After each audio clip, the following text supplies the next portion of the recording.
Après le décès de leur camarade Fallou Sène, les étudiants se sont déchaînés.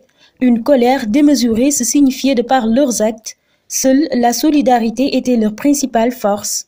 Ce fut le chaos dans toutes les universités à l'échelle nationale.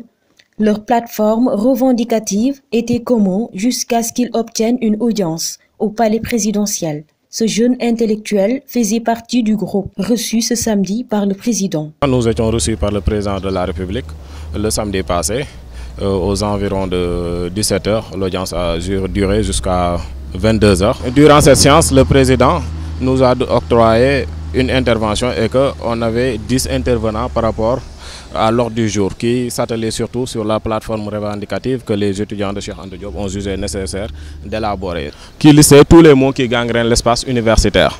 Et je pense bien que la liste elle est très exhaustive, mais entre autres, on peut en citer par exemple le respect des franchises universitaires. Je pense bien que c'est après avoir dérogé à ce respect qu'il y a eu encore mort d'homme au niveau de l'UGB.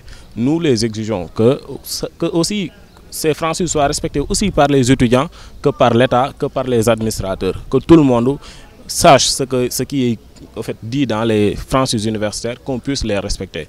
En plus de cela, je pense bien qu'au niveau du côté social, on a demandé à ce que les bourses puissent être payées à temps, au plus tard le 5 de chaque mois. Et si à défaut ceci n'est pas fait, si les étudiants aillent dans les restaurants pour se restaurer gratuitement, de grâce, qu'on les laisse faire. Parce que l'État, il est temps qu'il puisse régler de manière durable ce problème de bourse. Il ne doit pas y avoir plus de mort d'homme parce qu'on réclame nos bourses. Non, non, ça doit être une vieille histoire qui sera rangée dans les tiroirs et oubliée. C'est au sortir de cette rencontre que la discorde s'installe entre les étudiants.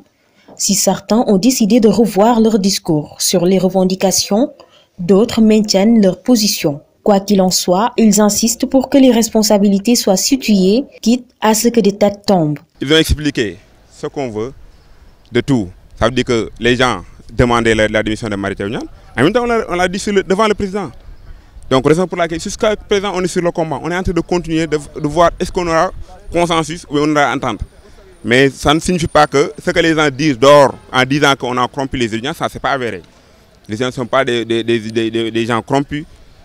On est en train de faire des revendications, on fera tout pour avoir un gain de cause, Inch'Allah. Les points phares de notre demande, c'est d'avoir un ministre qui est là à nous écouter, avoir des ministres qui sont là à satisfaire nos besoins. C'est ça qu'on cherche. La démission des ministres, je crois que ce n'est pas à nous étudiants de demander la démission d'un ministre ou bien quoi que ce soit. Nous avons des problèmes, notre enseignement supérieur a des problèmes. On pose le problème, on réclame. Et tous les étudiants, je crois que la démission de Mary Teuw Niane n'est plus à l'ordre du jour. Pourquoi je le dis? Parce qu'on l'a demandé en 2012, on l'a demandé en 2014. Et si les gens le réclament aujourd'hui, ce n'est pas une nouveauté qui a été inaugurée cette année-ci. Nous le disons et nous insistons. Nous voulons que justice soit faite. Ce n'est pas seulement l'UCAD qui demande cela, mais c'est le Sénégal tout entier. À chaque fois qu'il y a des responsabilités, nous voulons que les responsabilités soient situées et les auteurs qu'ils subissent la sanction qui est à la hauteur de la faute commise. À l'UCAD, deux chemins se frayent, à chacun ses convictions.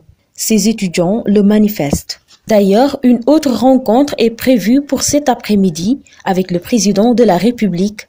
Une sorte de délibération est attendue concernant leurs revendications. On a posé le problème sur la table du président. Il nous a signifié que vous avez posé vos problèmes là où vous devez les poser. Laissez-moi maintenant prendre mes décisions. Et je crois qu'aujourd'hui, il va prendre la bonne décision et que les étudiants seront satisfaits de leurs demandes. Les cours sont suspendus jusqu'à présent. On n'a pas levé le mot d'ordre. On n'a pas levé le mot d'ordre. Les gens actuellement, on devait rencontrer le président aujourd'hui, lundi. On est en train de discuter avec lui. Si on a consensus, on va lever le mot d'ordre et continuer nos études.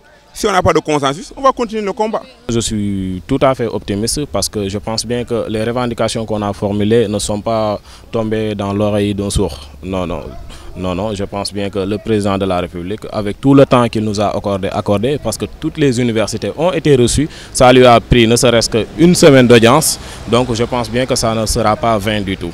À présent, les dés sont jetés. L'avenir des étudiants repose sur la décision du chef de l'État au sortir de leur audience prévue pour cet après-midi. En attendant, ces derniers restent optimistes.